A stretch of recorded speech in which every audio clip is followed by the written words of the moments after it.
told Kali he had no fear of these devotees because his 6 generals, Kam, Krodha, Lobha, Moha, Varsana, would bewilder the devotees into material aspiration. And Kali, who is the demigod in charge of irreligion, and is also the most well-informed of the true religion, and speaks very eloquently in Kavi Karnapure's Chaitanya Chandradaya. Kali tells Kama, Krodha, Lobha, Moha, Varsana how they will be defeated by the devotees. It's a lengthy discussion. We'll just focus on maybe 1 or 2, which were prominent last week on the appearance of the Lord Balaram. Pride. Very common question amongst devotees is how do we overcome pride? And using Kali as an authority, we cannot overcome pride. Because pride is a very healthy component of bhakti. To be proud of our master. And therefore we always say, all glories to Sri Guru. And yet we have to beware. These anarthas, like rakshasas, are very expert in deception. So pride will go down into your subconscious and rise in another form of pride in being a devotee. Which we should be in one way, but that pride should never become egotistic. Not that it's about me. Humility doesn't mean you think less of yourself. It means you think of yourself less. And after Kali explained how lust, anger, greed, pride, and illusion will all be dovetailed by devotees for their own spiritual advancement, he tells envy personified, you can't be dovetailed. They will kick you far away. There is one thing that cannot be dovetailed in devotional service, and that is envy, which is different from jealousy. Jealousy means you want something another person has, as we find in Krishna's queens and Dwarka. Even the gopis of Radha. Envy means you don't want that person to have. You want to have it instead. So after the extreme inconceivable trauma of Vasudeva witnessing his 6 newborn sons smashed on the stone slab before Kamsa, then Devaki's 7th pregnancy was with Anantashish. Sankarsha, Mahasankarsha, from which the word comes as Karsha, Krishna, charisma.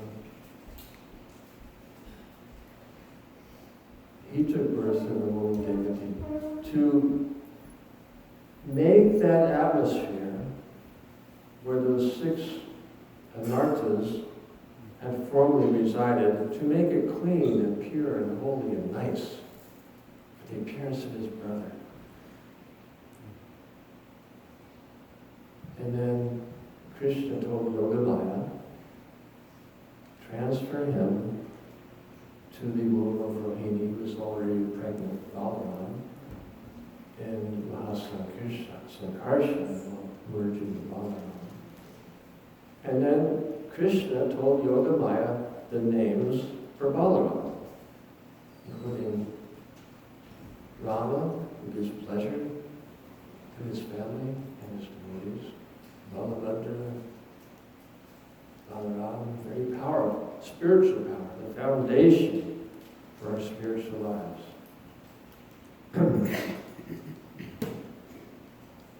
So,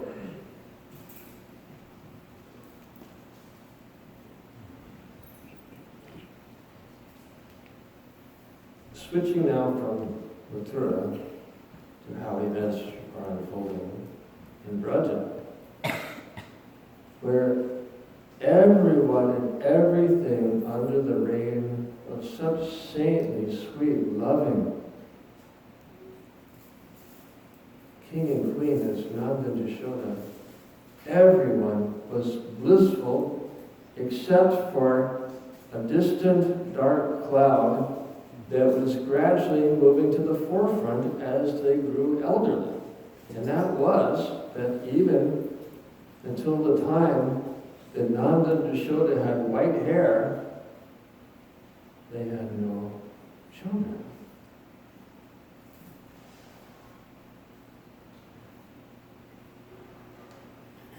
And that all changed with the arrival of one very senior sadhu, which means female sadhu, who also had long white hair, saffron sari, and 2 children. Actually, her grandchildren, Nandimukhi and Madhavanga. She arrived in Braj. And the Brijavasis, who simply delight in serving sadhus and sadhus, asked her, who are you? And why are you here? And how can we serve you? She said, I hail from Avantipur, where my son stayed back. He's Sandipani Muni from Gurukula, which Krishna will eventually enter. And my Guru Maharaj, Narada Muni, told me to come here to await the appearance of your child. And this was new to Nanda Yashoda. They practically given up hope. And she said, you can serve me by offering me a little hut on the bank of Jamuna. It was dark,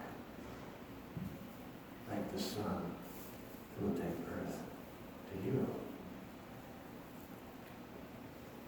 And she was accepted as the guru to all the Vrijavasis because she's Yogamaya.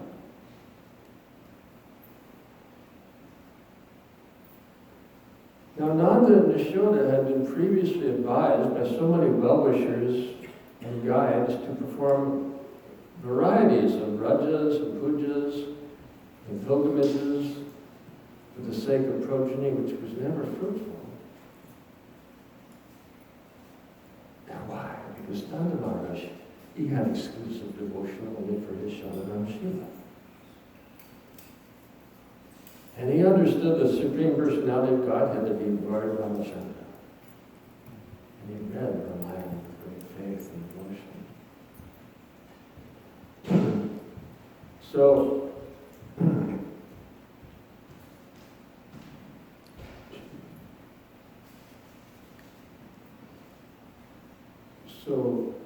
Purnamasi, who is Yogamaya,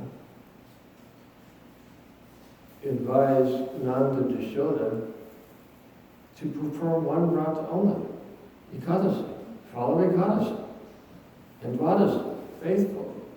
And in 1 year you'll see the results.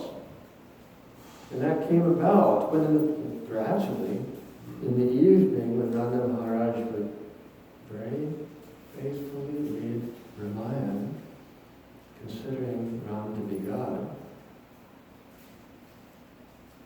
and Yashoda Mata would be cooking in the kitchen. And Nanda, out of the corner of his eyes, he would see this child whose complexion is difficult to describe. It's kind of like a light blue sky filtering through a thin monsoon cloud illuminated by the rising sun. And you see this child moving in the corner of his eye, and he turned. There's no child there. And Yashoda experienced the same thing. These fleeting darshans. That all changed in the winter when they were sleeping under their quilts. And Nanda had this dream that same child, he could only see out of the corner of his eye and entered his heart from where he moved into the heart of Mother Yashoda, who awoke and sat up in great exultation, too ecstatic to even speak, and developing these symptoms of pregnancy.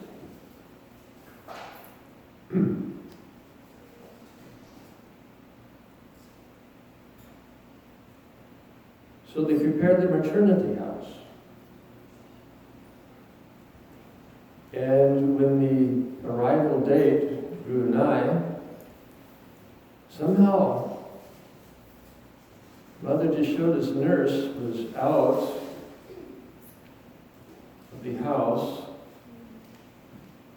and then she took a nap. And while she was sleeping, while the nurse was away, Mother Yashoda became very restless. And at midnight, all alone, she delivered twins, a boy and a girl. Now shifting back to Mathura, Lord Vishnu appeared in the prison cell. And Vasudeva and Devaki, after offering their elaborate prayers, said, "Can you please take a smaller form, because Kamsa, you're just hide from him. You can't hide in this full-grown form, holding conch club disc and lotus blooming over us. He'll find you. So just take a small form like a baby." And he did. And then he informed Vasudeva, "Take me to Nada's house." The chains fell off, doors opened, and Devaki, fearing that he's going to get hungry on the way, she breastfed him, which become very significant in later pastimes. So Vasudeva comes into the maternity house. He didn't see twins. He only saw the baby girl. So he took her, and he didn't see how the baby boy that he delivered merged into the son who Yashoda had already delivered. So in the morning, when the nurse came back and found that Mother Yashoda delivered by herself, and the word spread, Nanda was so overwhelmed with ecstasy, and he was thinking, now I have to offer charity, I have to decorate the cows, I have to do so many things, and he was running all around, and they were milking. The nurse came to the barn to deliver the news while they were milking. So his brothers told him, "No, just, we'll take care of everything. Go to your wife." Didn't even think of that. So he went to visit Yashoda. Rohini was already with her. And she was showering her newborn baby with her tears and milk. Abhishek, which will be offered tonight in honor of the appearance of Krishna. And then that dark cloud, which has so long troubled the Brajavasis, is just totally dispelled. Now they have the most delightful child. It was shortly after that Nanda had to go back to Mathura to pay the taxes in the form of butter and yogurt, ghee. But the use of the pasturing lands that legally belonged to Kamsa. And then a very prominent pastime unfolded in the absence of Nanda, which is the arrival of Kuntala, who appeared as the most beautiful and innocent 16-year-old girl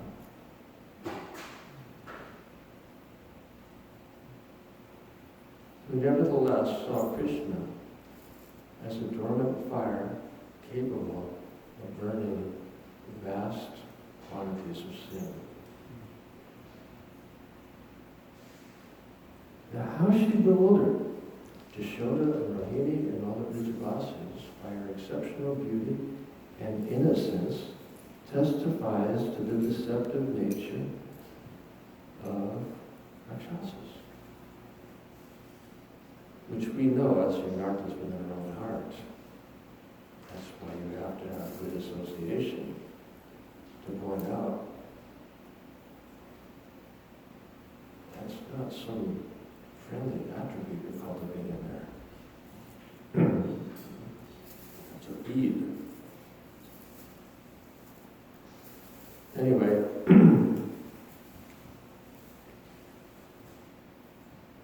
the ladies thought, she's more beautiful than the wives of the Celestials. We're honored by her arrival. And Mother Yashoda was thinking, is she Krishna's real mother? And then she went right to the child, unimpeded, took him on her lap, began to, and he eagerly climbed on her lap and began drinking the milk, although it didn't taste good. But he kept drinking. Because he knew, because he knows everything, but he remembered that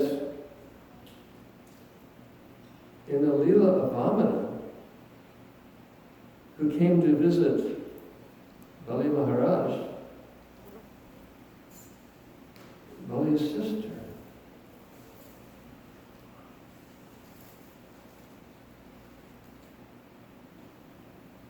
was so charmed by Vamana there. Ratnamala was her name. She was so charmed. And she was overcome with this sentiment, I wish I could have a child like him to breastfeed. Krishna took that sentiment to heart. So he accepted, so she became Putana. And he accepted her offer. But when Vamana expanded and took away everything from Bali, then Ratnamala became, and her dormant envy of Krishna arose. So she was a mixed devotee, like all of us. Had some sentiment towards Krishna, but some other things as well. So the milk was not tasty to him, but he kept drinking because he wanted to extract all the poison, which was so painful to her. She tried to throw him off. And then she revealed her she couldn't maintain the deception with all the pain she was experiencing, so she tried to throw him off. She said, child, leave me, leave me. And then she expanded into her hideous Rakshasa form, which was 12 miles high. Now, Krishna's first concern was, when I suck out her life, she's going to fall down and crush the Vrindavasis. So he's so expert that while still drinking her milk, he simultaneously threw her like a little toy outside of Braj to land in Kamsa's mango orchard. And as she crashed down, she destroyed the whole orchard. But Krishna was out of sight to the Vrindavasis, who were all frantic, running. Where did Krishna go? So he climbed up on the highest part of her chest, and so they could see him. And they ran and rescued him. And then Nanda Maharaj, returning, because Vasudeva had, in an indirect way, because Nanda and Vasudeva loved each other so dearly, but he also urged him, you better get back to Braj. something might be happening there. So on the way back, he was wondering, what did he mean? And then he saw that 12-mile long, hideous form of Putana. So what did they do? It's a custom that when a snake is killed, poisonous snake, not the kind you find around here, they're actually very beneficial, but a poisonous snake is killed, you chop it into pieces and burn it, lest by contact with air it can somehow mystically come back to life. So being that Putana was like a serpent, Nanda and his men chopped her body into pieces, which they burned, and the smoke created the most enticing fragrance, like celestial incense, because she had been touched by Krishna and purified. So many demons came to Gokula, so Upananda suggested to Nanda in the town meeting that it's no longer safe here, we should move to Vrindaban. Shave Govardhan, to be safe. And then from there to Nandagram, Krishna performed some Leelas. I would like to emphasize today what we left in midair last week, which is Krishna's love and reciprocation to his parents. Because it's quite a ghastly beginning for Vasudeva and Devaki.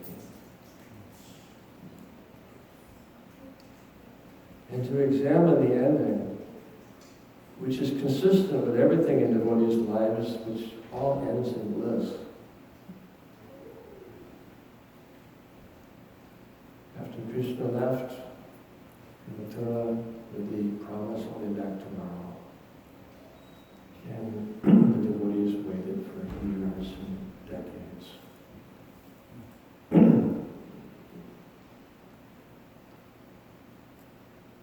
In which time Buddha came to represent Krishna and encourage the Vrindabasis. Buddha eventually brought Krishna, but he didn't stay. There was a longer reunion at the solar eclipse, which is the blinking of the universal eye. And the Vrindabasis spent 2 months with Krishna at Kurukshetra during the solar events during and following the solar eclipse. And that period was so delightful to Krishna that only very reluctantly did he return to Dwarka, to become very morose, because gone was the pleasure of sporting with his friends, the incomparable love of Yashoda, and the moonlit nights under starry skies, reenacting Vasudeva in the evenings. And as Krishna remembered the pitiful faces of Nanda and Yashoda when he left Kurukshetra, bidding them his farewell embrace.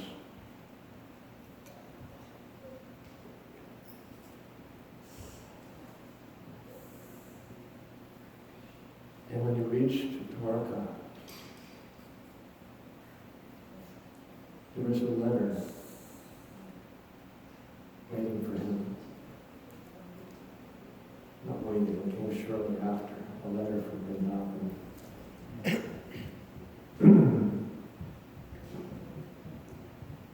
Explaining how Srimati Radharani,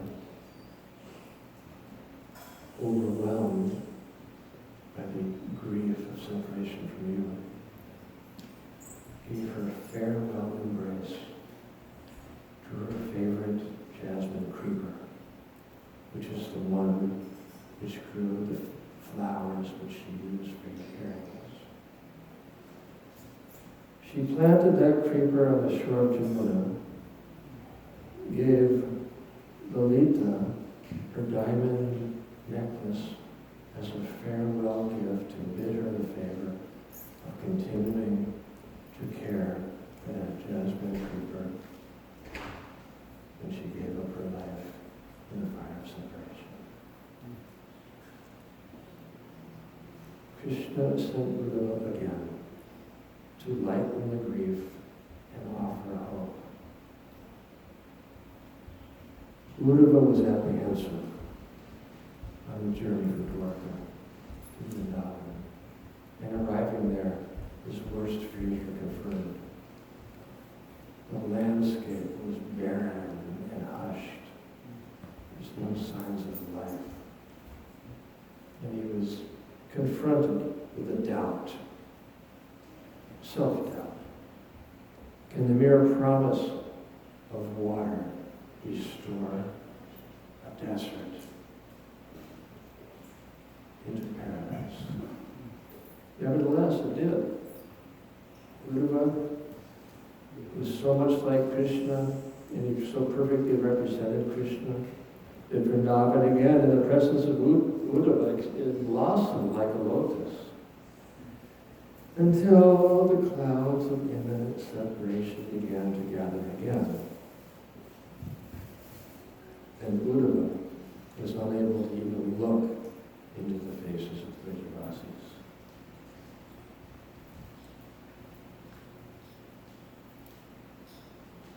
As he boarded his chariot, which they had loaded with presents of Krishna, and he grossly drove back to Dwarka. The next ray of dawning hope was the appearance of Narada, requesting Krishna to attend Maharaj Yudhishthira's Rajasuriya sacrifice, ostensibly for the purpose of protecting that sacrifice from the harassment of Jarasandha, and also free the kings imprisoned by him.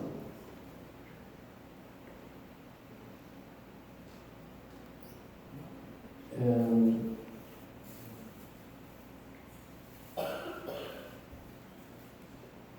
Krishna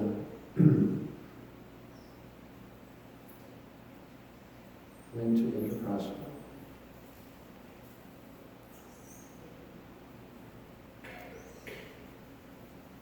Which was so close to Braj. So the Vrajavasis every day, the court of Nanda Maharaj, they're hearing, from the royal couriers, reports. What's Krishna doing? And they heard that, the pastime of the Kandava forest, and Indra offering the assembly house for Maharaj Yudhishthira. And Krishna with Arjuna is touring the countryside around Indraprastha. And the Vrajavasis were thinking, Indraprastha is only a few hours away at full gallop. Why is Krishna touring the countryside with Arjuna? And he never visits here. And then when Krishna in Indraprastha observed inauspicious omens, which he interpreted as meaning danger in Dwarka, he returned to Dwarka. And that news was like a death knell to the Vrajavasis. If he wouldn't visit us from nearby Indraprastha, what is the hope now that he has gone back to Dwarka? Unaware that this is all a prelude to Krishna's return. Because when Krishna arrived on the outskirts of Dwarka, he saw the cause of the inauspicious omens. Dwarka was besieged by Shalva. It had been for 27 days. And Pradyumna, who led the campaign against Shalva, was totally bewildered how to overcome this Rakshasa who represents the deceptive nature of technological achievement, as manifest in his very advanced airplane. But what did he use it for? To attack Dwarka. So Krishna posted Balaram at the gates of Dwarka. He sent all the queens through tunnels to shelter within. He was thinking, this is great. Because he knew what's next. I mean, significant in the battle of Shalva was when Shalva brought out from his airplane, Vasudeva, he said, Krishna, look, I have your father. And then he cut off his head. And Krishna was bewildered with lamentation. It didn't last for long because he realized that is an illusion. So then, at the conclusion of the battle of Shalva, when Krishna had already sent everyone to shelter within Dwarka, and he's all alone, when Narada Muni arrives with bearing a message that Dantavakra challenges you to battle at Mathura. And Krishna was saying, this is great. This is my ticket home. And I don't have all these queens and everybody else to complicate meeting with the Vrajavasis. So he fought with Dantavakra.